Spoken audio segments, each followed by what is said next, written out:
Dios y el sufrimiento, de Hans Urs von Balthasar. Traducción de Juan M. Sara. Leído por Lorenzo Carrera. Año de publicación en español 2022. Edición para el 16º encuentro Fe Cristiana y Servicio al Mundo. Esta publicación es gratuita y puede ser compartida sin ánimo de lucro. Existe también en digital. Para adquirirla, visite balthasarspire.org. Dios y el sufrimiento. La pregunta. Quizá no exista una pregunta más angustiante para el hombre que esta. ¿Cómo puede un Dios, en caso de que exista, permitir el sufrimiento espantoso del mundo y presenciarlo a lo largo de siglos y milenios, mientras va continuamente pasando ante sus ojos? La humanidad ha escuchado toda clase de respuestas, infinidad de veces, y frente al peso de la pregunta, siempre las ha encontrado demasiado ligeras y las ha rechazado. Pues esta pregunta es como una herida mortal que permanece abierta y para la que no existe remedio. Pero, si no tiene cura, ¿no se debería buscar al menos algún sedante, algún paliativo? Esto lo hacemos todos, todo el tiempo. Habrá que investigar si estos remedios son suficientes y en qué medida lo son. Su oferta es amplia y algunos los toman ansiosamente. Y ya que no existe una cura total, al menos sirven como una solución provisional. Tendremos que examinar en detalle los estantes de esta farmacia humana. Más allá de todo fármaco humano, Dios ofrece en Jesucristo su propia medicina, diferente de todas las demás. Si ella es digna de ser recomendada y es capaz de demostrar su eficacia, también habrá que examinarlo. Pero, aun suponiendo que sea la más aceptable, nos sigue quedando abierta, en el fondo, la pregunta inicial: ¿cómo puede un Dios, ahora el aparentemente bondadoso Dios de Jesucristo, hacer las paces con esta masa desmedida de sufrimiento del hombre y del mundo? ¿No es aplastado por esa desmesura? ¿No es la pregunta que ante él clama al cielo más fuerte que cualquier respuesta que pueda esperarse de ese más allá? Capítulo 1. Los intentos del hombre.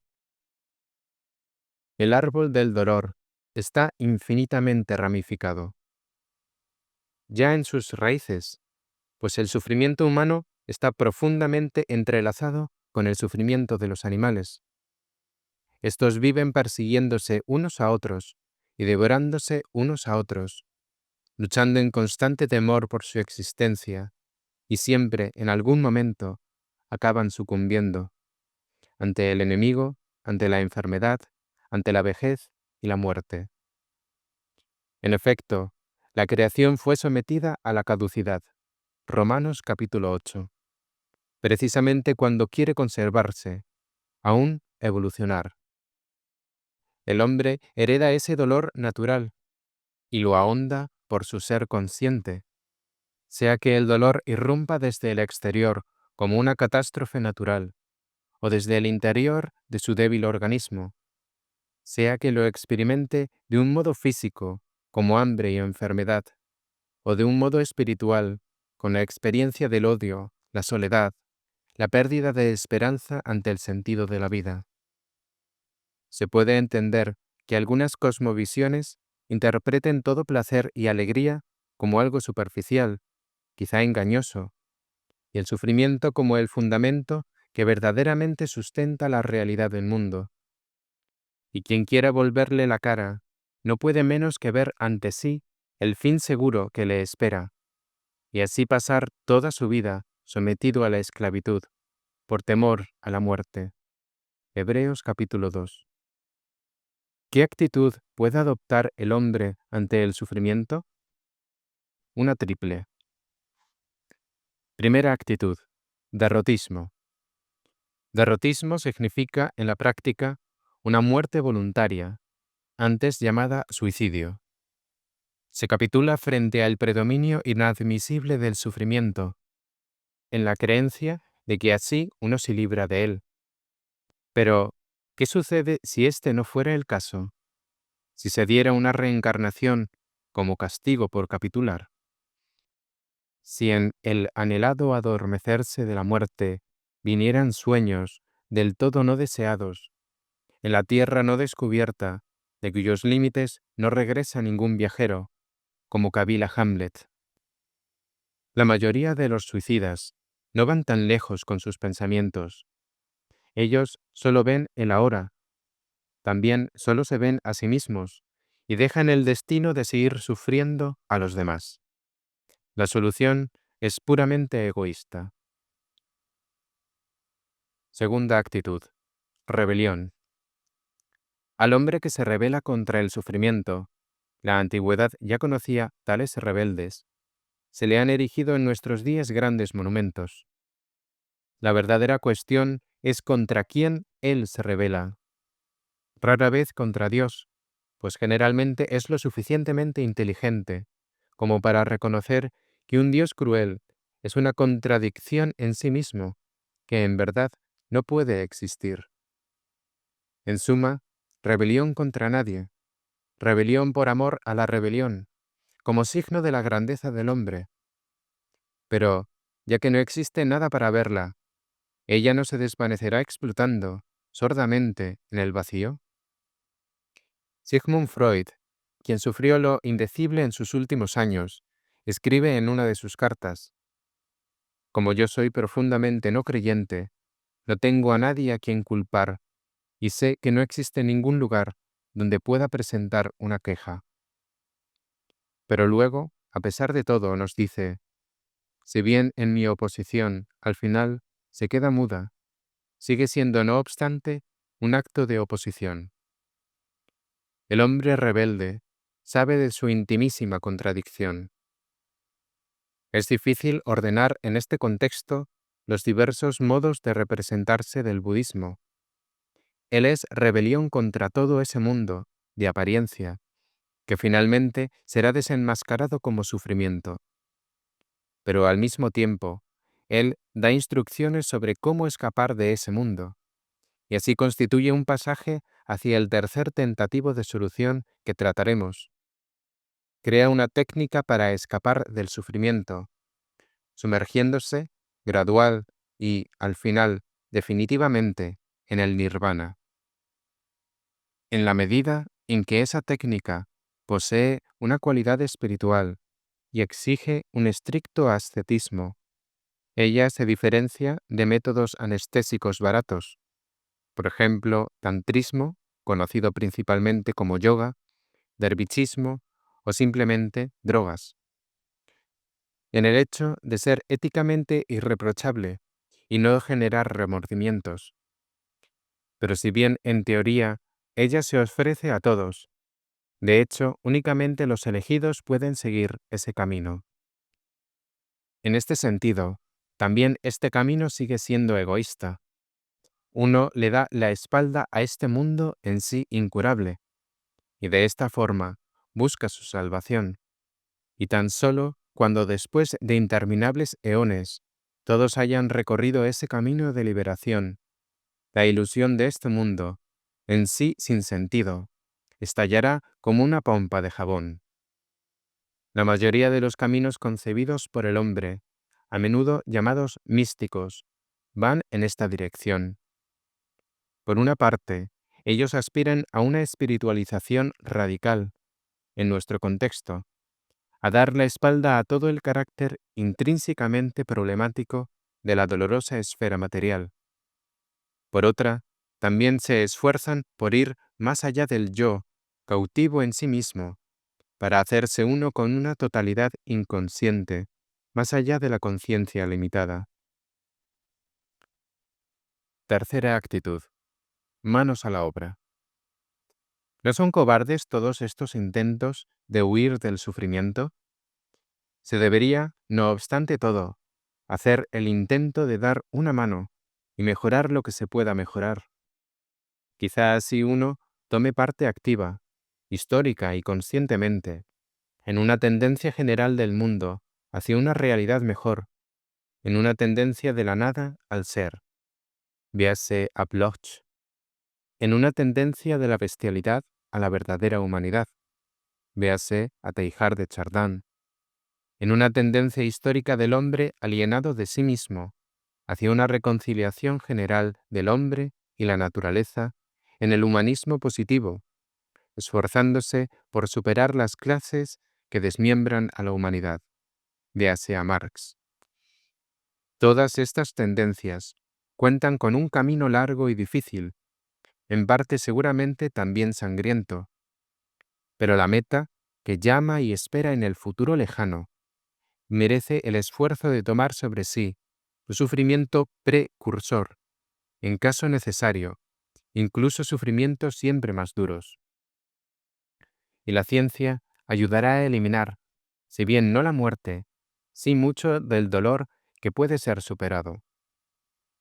Si bien los sistemas evolucionistas son vistos hoy con escepticismo, si bien nosotros ya sentimos en nuestro propio cuerpo los aspectos problemáticos del progreso técnico, como la contaminación del planeta, sin embargo, el verdadero problema de estos sistemas reside menos en la lucha cerrada contra los males.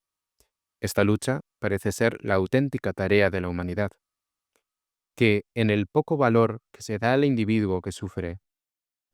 Este, sucumbiendo, ayuda a pavimentar el camino del progreso de la especie. Ni siquiera a Teilhard se le puede ahorrar sin más esta objeción. Pero sobre todo, le objetaremos al comunismo, que ha conseguido hasta ahora con sus innumerables emprendimientos a nivel global. ¿Ha dado siquiera un par de pasos en el camino que conduce a la eliminación del sufrimiento? ¿Es su Gulag mejor, o más bien peor, que el sistema de Auschwitz? ¿No es él, acaso, el gran obstáculo para que la humanidad pueda cerrar filas en un frente único contra los grandes males del mundo, lo cual hoy es imperioso? Y si el modelo ruso nos desagrada y vamos en búsqueda de una forma más humana, ¿qué forma encontraremos? Es decir, siempre que partamos de las fuentes auténticamente históricas del sistema, pues todas ellas proceden de un postulado común: quitarle al hombre toda mirada a un horizonte trascendente por medio de un ateísmo radical, para que pueda consagrarse con alma y vida al proyecto de transformar la Tierra en la paz eterna del humanismo positivo. Ahora bien, bajo este postulado del ateísmo, encontramos todavía el nombre de otro hombre que, odiando mortalmente los supuestos ideales comunistas, anhelaba una humanidad mejor, una superhumanidad: Friedrich Nietzsche. Pero él no tenía la intención de abolir el sufrimiento del mundo, pues tal cosa le parecía no solo imposible, sino también indeseable, ya que despojaría al hombre de lo mejor de sí, su naturaleza guerrera y depredadora. A él, subido a los hombros de Darwin, no le interesaba otra cosa que la cría de la bestia rubia, brutal y despiadada, destructora de todas las tablas de valor existentes, que apareció poco después de él en una forma vulgar: Adolf Hitler. La voluntad de poder de Nietzsche, como esencia del ser que debe ser apropiada por el hombre, tuvo su oportunidad en la última guerra mundial. Pero a pesar de sufrir esta refutación evidente, ¿se le disputará su tesis? Es decir, que el hombre fue puesto en el mundo para abrirse camino luchando y así lograr dar lo mejor de sí, mientras que su estar hastiado de luchar, su prurito de paz a cualquier precio, podrían ser más bien signos de su decadencia? ¿No es que Nietzsche haya anhelado tal cual las catástrofes humanas que él ha previsto y en las cuales hoy nos encontramos? pero fue parte de su clarividencia el reconocerlas como consecuencia necesaria de lo que él caracterizó como el advenimiento del nihilismo, del que se veía como su principal representante. Y el núcleo central de este nihilismo consiste en la percepción inexorablemente difundida de que Dios ha muerto, y junto con él también la fe en la existencia de una verdad y de unos valores permanentemente válidos. Que un tal horizonte deje entrever un aumento de sufrimiento para la mayoría de los hombres, pues sólo unos pocos podrán ser superhombres, quitándoles al mismo tiempo toda mirada hacia una reconciliación trascendente. A esta objeción, Nietzsche solo pudo, finalmente, antes de sucumbir en la locura, responder con la suposición de un eterno retorno de lo mismo, en un mundo que él describía como un monstruo que eternamente rumia. Esto puede ser para los presuntos superhombres una visión bienaventurada, pero para la masa restante es simplemente la expresión de una pesadilla espantosa. Aparte de estas tres vías, resignación, fuga o un supuesto poner manos a la obra, existe una cuarta por la que la humanidad podría intentar abordar la cuestión del sufrimiento del mundo con alguna esperanza de éxito.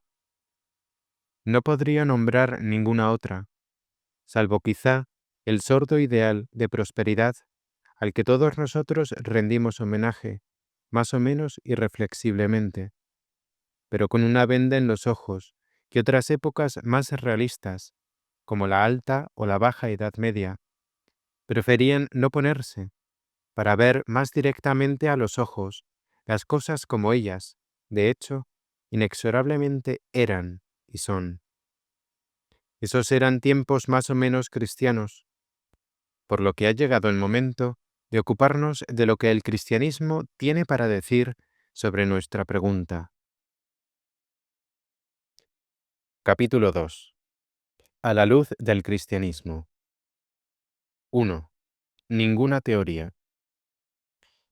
En las fuentes bíblicas de la Antigua y Nueva Alianza no se encuentra sorprendentemente ninguna teoría sobre el sufrimiento del mundo, a no ser que se tome como tal el segundo relato de la creación, Génesis capítulos 2 y 3, que apenas repercute en la propia Biblia. Según ese relato, el sufrimiento del hombre ha comenzado con su primera desobediencia a Dios, por lo que el hombre fue expulsado de un paraíso sin dolor, y cuyo acceso queda defendido por una espada de fuego.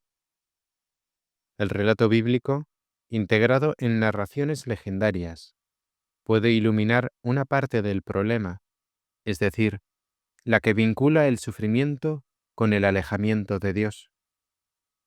Otros aspectos los deja en la oscuridad, como la existencia de una naturaleza desde siempre saturada de sufrimiento, miles de millones de años antes de la aparición del hombre, como también el hecho de que el hombre entre en la historia del mundo como un ser finito, limitado en la duración de su existencia terrena. El pecado pudo haber alterado y oscurecido el carácter de ese fin, pero no lo ha creado. Después de esta palabra de la Escritura sobre los inicios del sufrimiento humano, anunciada en lenguaje legendario, ya nada esencial es aportado. Otros contenidos se agregan a esa palabra en forma de genealogías.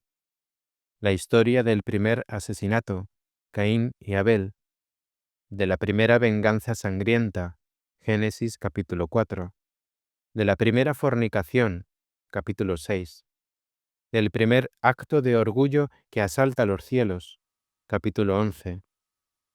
Formas de pecado, no aclaraciones del sufrimiento. También se presupone el sufrimiento cuando Dios pone a prueba la fidelidad de un hombre. Y al final del Antiguo Testamento, este tipo de prueba se transforma en la ocasión misma para dar gracias a Dios.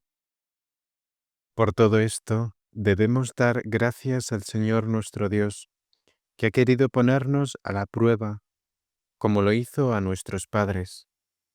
Recordad lo que hizo con Abraham, las pruebas por las que hizo pasar a Isaac, lo que aconteció a Jacob en Mesopotamia de Siria, y como les puso a ellos en el crisol para sondear sus corazones, así el Señor nos hiere a nosotros, los que nos acercamos a Él, no para castigarnos, sino para amonestarnos.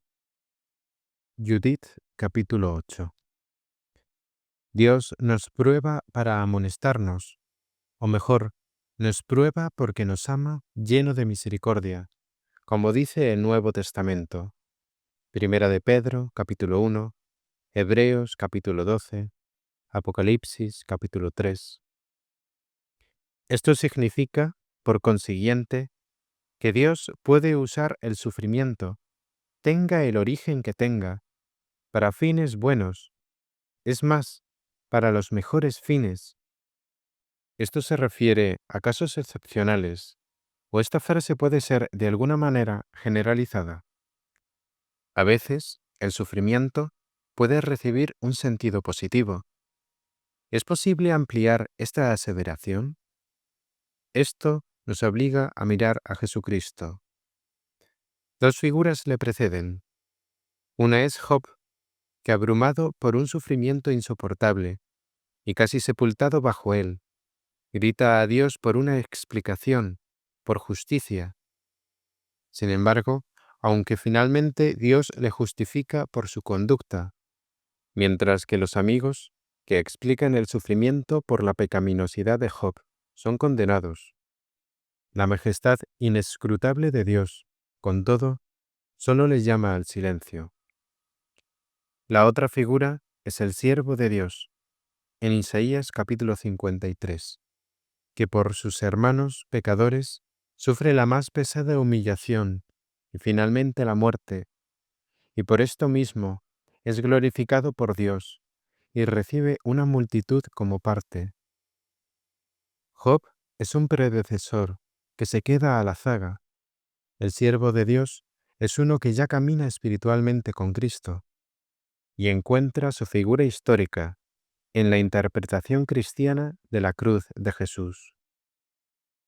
Si se ahonda lo suficiente en la fe cristiana, como es expresada con toda la claridad deseable en los autores del Nuevo Testamento, entonces uno encuentra que Dios en la cruz y en la resurrección de Jesucristo no proporciona ninguna teoría para la existencia del sufrimiento del mundo. Sí, en cambio, ejerce una praxis en virtud de la cual el sufrimiento, aquí nos está concedido decir en su totalidad, es llevado a un contexto luminoso. 2. La praxis de Dios. El sufrimiento de Jesucristo permanece un misterio, alrededor del cual solo podemos ir moviéndonos con suma reverencia. Jesús mismo no solo ha sabido de antemano ese misterio, sino que ha distribuido su fruto por adelantado. Nadie me quita mi vida, yo la doy voluntariamente. Juan capítulo 10. Tomad y comed, este es mi cuerpo. Bebed todos de ella, esta es mi sangre de la alianza, derramada por muchos para el perdón de los pecados. Mateo capítulo 26. Él dispone de su sufrimiento. Pero, ¿en qué consiste este sufrir?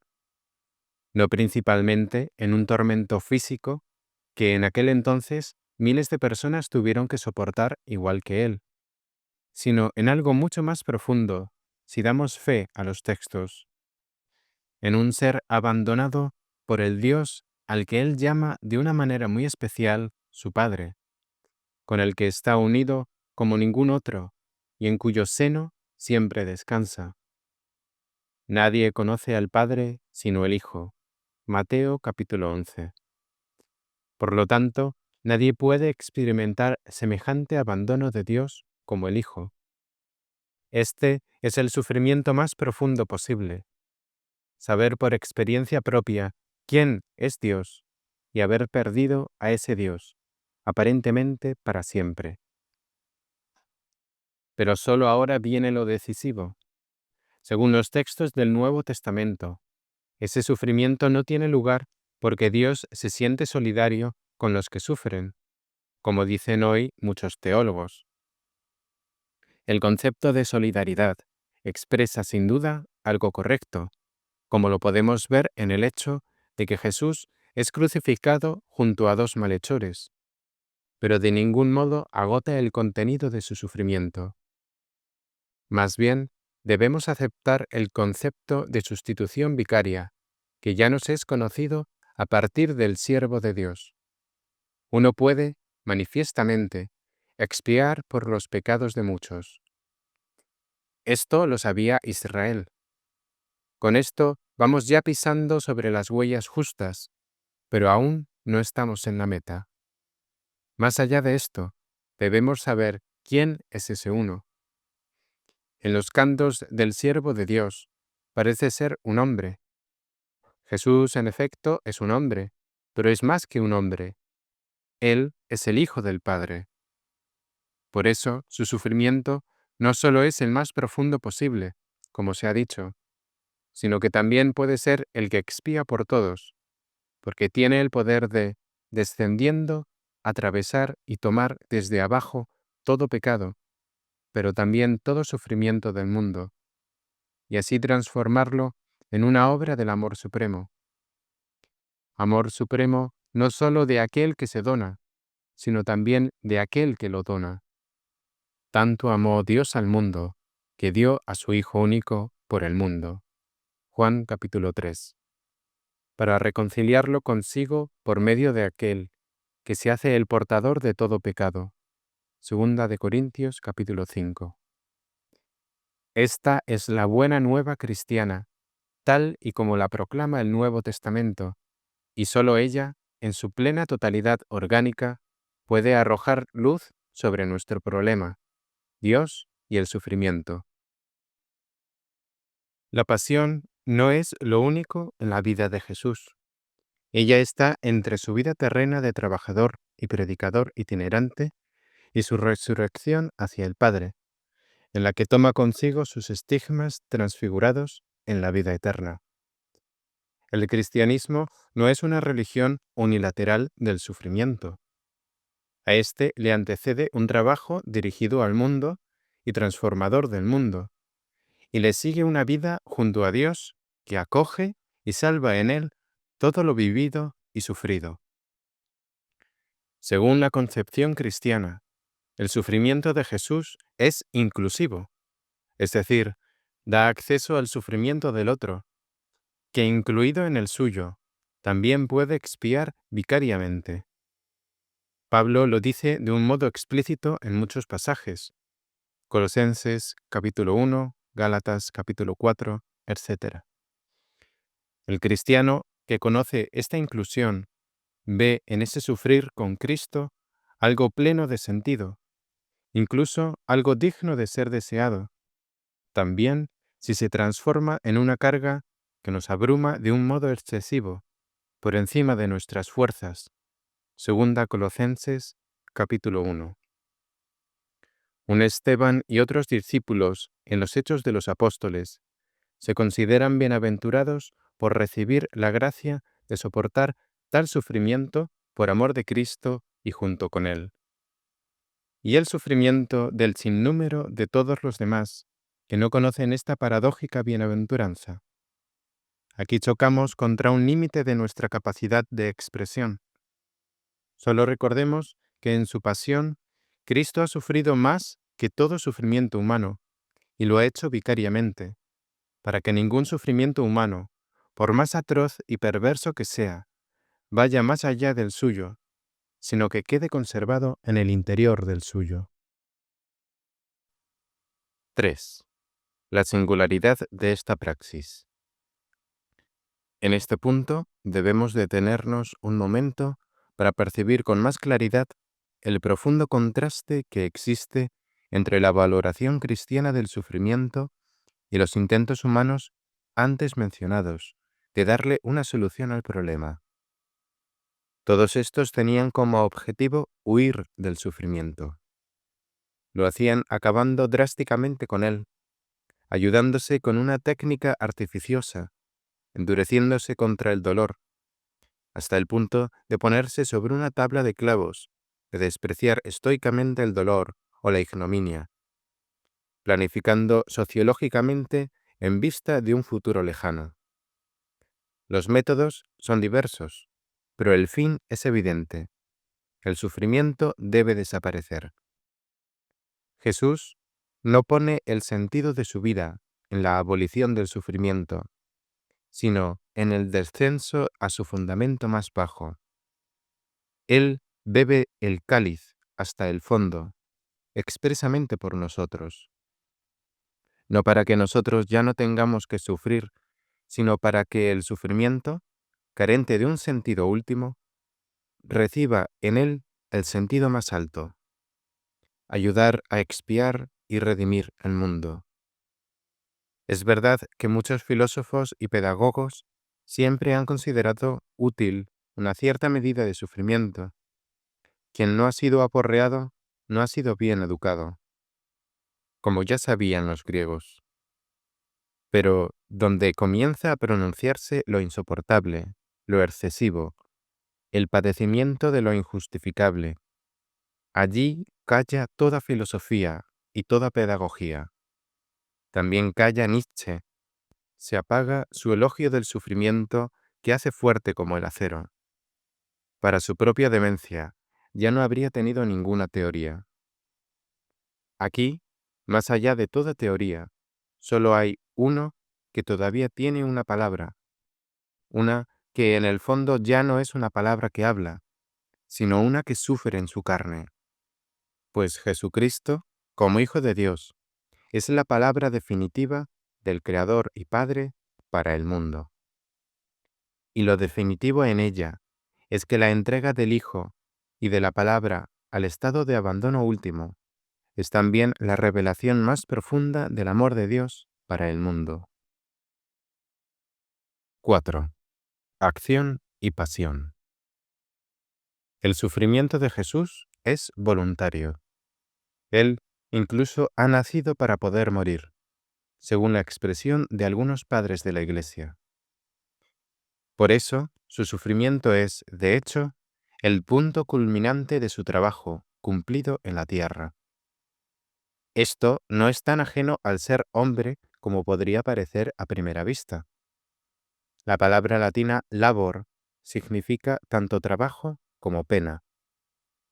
Para la mujer, traer un ser humano al mundo es inseparablemente ambas cosas: duro trabajo y dolor. ¿Dónde existe en el mundo una auténtica fecundidad sin dolor? El grano de trigo debe morir para dar fruto abundante. Ninguna gran obra de arte viene al mundo sin que el artista muera centenares de veces. Todo adolescente debe alcanzar la madurez a través de una soledad que le resulta incomprensible. Ninguno encuentra realmente a Dios sin pasar por desilusiones y lágrimas. Nadie ama al mundo, como San Francisco en el Cántico de las Criaturas, sin ser de algún modo estigmatizado. El sufrimiento es un siervo de Dios, tan bueno como lo es la alegría. También para el crucificado son una sola cosa la dolorosa sobreexigencia pasiva de su naturaleza humana y la voluntaria prestación activa también de esa sobreexigencia, y son fecundas de una manera mucho más profunda que los dolores de parto de la mujer que da a luz. Por eso, también el sufrimiento que es llevado en el seguimiento de Cristo puede participar en esa fecundidad. El sufrimiento, entendido cristianamente, puede ser un tesoro en el que los que sufren no solo invierten para sí en el cielo, sino que lo regalan a sus prójimos. Y estos hombres son muy posiblemente los más ricos entre los miembros de Cristo.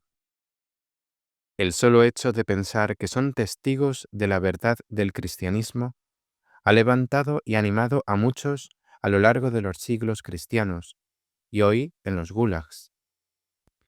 Pero esto es solo el preludio del sentido de su sufrimiento, la continuación y el cenit, y esto debería grabarse explícitamente en el corazón de todos los que sufren, está en que ellos pueden cambiar realmente el mundo, en lo pequeño, es decir, en personas concretas conocidas o no conocidas, o en lo grande, en la política, en la economía y en otros ámbitos e intereses universales.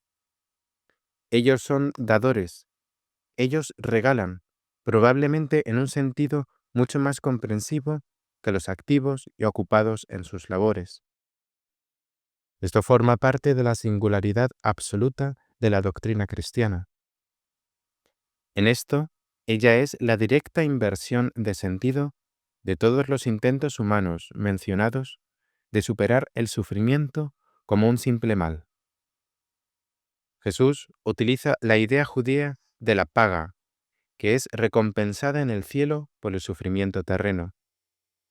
En este concepto hay que destacar, sobre todo, que el sufrimiento, en primer lugar, el sufrimiento entendido cristianamente, indica un valor, tiene un precio que puede ser calculado espiritualmente, y que esa paga o recompensa no sea simplemente algo segundo, más allá del primer momento doloroso. Nos lo muestra la bella imagen que nos da Jesús de la mujer que da a luz. Su labor y su recompensa son dos fases de un mismo acontecimiento. La mujer, cuando va a dar a luz, siente dolor, porque le ha llegado la hora. Pero cuando ha dado a luz al niño, ya no se acuerda del aprieto, por la alegría de que ha nacido un hombre en el mundo. Juan capítulo 16. Y el cristiano tiene además la posibilidad de dejar que esa recompensa o ese valor de su sufrimiento redunde desde un principio en provecho de los demás. Y uno puede estar seguro de que si lo hace, Dios no le dejará en ayunas.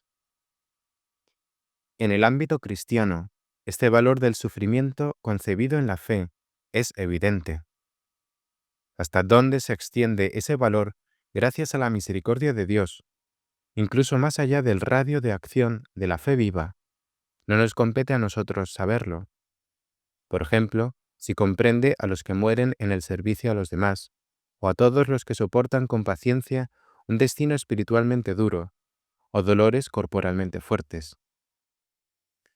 Pero nosotros podemos depositar con confianza el cuidado de todo esto en las manos de Dios. El trabajo de la pasión no devalúa de ningún modo la actividad divino-humana de Jesús durante su vida terrena.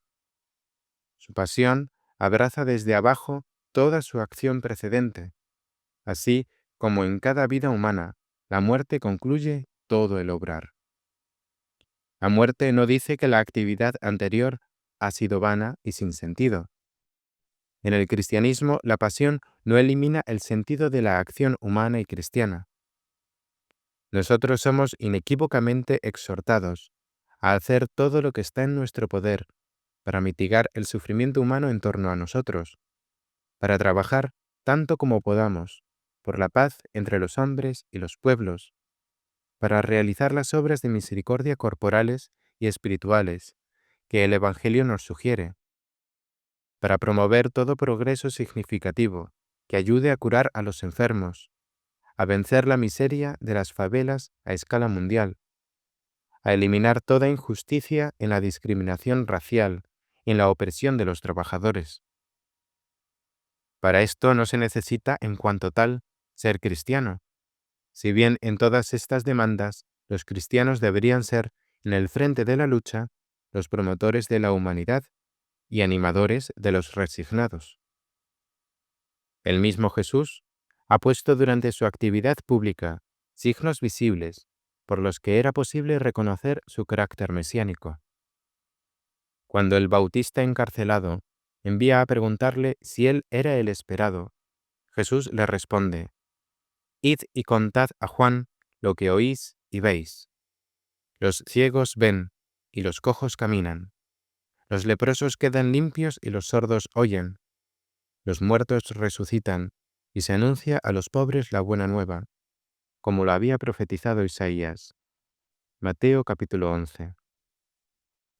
Resucitar a los muertos es su privilegio, pero hacer el bien a los que sufren, una gota en el océano, es un símbolo no sólo de las gracias que Dios regala a los hombres, sino también el bien que los hombres deberían hacer a sus semejantes. No en vano el médico es elogiado y recomendado en la Biblia, Sirácida capítulo 38. Pero curiosamente, a esto le sigue otra recomendación, es decir, no tomar la muerte de un modo demasiado trágico. Todo arte humano debe esforzarse tanto por los enfermos como por su propio progreso, pero reconociendo el límite infranqueable, la muerte como signo del poder de Dios sobre la existencia finita. Esta intuición humilla y nos hace humildes. No tiene sentido querer prolongar una vida mortal ilimitadamente. Una vez más, según la Biblia, el morir con largos años es una gran dicha. Pero dichosos son la estéril y el eunuco, si esto los salva de la impiedad, o la muerte temprana, si salva de una vida impía. Sabiduría, capítulos 3 y 4. Una contraprueba la aportan las novelas utópicas, que nos retratan hombres multicentenarios espectrales, como Estrella de los no nacidos, de Franz Werfel, o Un mundo feliz, de Aldous Huxley. En esta tierra, el hombre es y permanece un ser que lucha contra poderes, que él puede derrotar hasta cierto punto, pero que son y permanecen eternamente superiores a él. Los virus y los microbios, que se hacen resistentes a los nuevos medicamentos, nos ejemplifican irónicamente esta verdad. ¿No miramos acaso inquietos hacia un tiempo en el que las máquinas se habrán encargado del trabajo del hombre, y éste ya no sabrá con qué actividades en el tiempo libre podrá remediar su aburrimiento y, como se dice, matar el tiempo? También el deporte, es verdad, tiene en sí momentos de lucha. Sin embargo, ¿no es también él un simulacro inofensivo de lo realmente apasionante, de lo que en verdad cumple la existencia, la lucha por la vida? Al final de esta reflexión están sencillamente las bienaventuranzas de Jesús. Por cierto, ellas se ordenan en dos series: los que sufren, como los pobres, los afligidos, los que tienen hambre y sed, los perseguidos, y los que se dirigen a ellos con compasión, los mansos que no devuelven el golpe sufrido, los misericordiosos, los que trabajan por la paz. Pero, ¿qué sería de los segundos si no existieran los primeros? Jesús llama bienaventurado al conjunto, a la reciprocidad entre los que sufren y los que alivian el dolor. Se le malinterpretaría si se quisiera referir el sufrimiento y el alivio solo a este tiempo del mundo, la bienaventuranza y la recompensa solo al cielo. Bajo la terrible realidad del sufrimiento del mundo y de la lucha, a menudo desesperada, contra ese dolor, como bajo una superficie agitada del mar, Jesús ve una profundidad llamada paz, es más, beatitud. Esta mirada inaudita en la profundidad nos pone por último ante la cuestión de nuestro título, Dios y el sufrimiento. 5. Dios y el sufrimiento. Una solución teórica de la cuestión acerca de cómo es posible compatibilizar el sufrimiento del mundo con la bondad de Dios. Nosotros la hemos excluido. Una visión del conjunto del misterio, mientras aún estamos en medio de la lucha de la vida, nos es denegada. Solo nos es concedido mirar al que ha sido abandonado por Dios en la cruz, como si en su oscuridad interior estuviera la luz que todo lo ilumina. El apóstol Pablo no quiere saber otra cosa más que Jesucristo, y éste crucificado. No con palabras sabias, para no vaciar de contenido la cruz de Cristo. Primera de Corintios capítulo 2. La oscuridad está en el grito del crucificado. ¿Por qué? Esta es una pregunta propia del sufrimiento extremo, que no recibe ninguna respuesta, que no puede recibir ninguna, pues lo que aquí es cargado y encarnado es el pecado del mundo, lo sinsentido, a lo que no se puede dar ninguna respuesta. Pero el que grita la pregunta es, al mismo tiempo, el que pone su espíritu en las manos del Padre, que ha desaparecido. El niño hijo que con su pregunta sigue confiando, a pesar de todo, en el Padre que le abandona. El silencio callado y sin respuesta no rompe la fe del Hijo en el Padre. Ahora bien, gracias a esto, todo el problema insoluble entra finalmente en el interior de Dios, porque la escena que se representa en la cruz es una escena entre el Padre divino y su Hijo encarnado, y su Espíritu Santo común, que está ahí presente, que media entre el alejamiento silencioso y la entrega silenciosa de Padre e Hijo, muestra que ambas cosas suceden al unísono. Preguntemos más en profundidad. Ciertamente, el mundo creado que aquí sufre no es Dios. Pero, ¿dónde debería estar el mundo sino también Él, en Dios, ya que nada puede existir fuera del Dios omnipresente? El lugar del mundo está allí donde en Dios el Padre, el Hijo y el Espíritu Santo son una única vida eterna del amor, y ésta solo puede ser vida del amor porque las personas en Dios se diferencian, no obstante su unidad esencial. Así el cristianismo sabe, la sola entre las religiones monoteístas, que la diferencia es algo bueno, y por eso también que la diferencia, que permanece, entre Dios y el mundo creado, no pone en cuestión el hecho de que el mundo es y está en Dios. No existe otro lugar.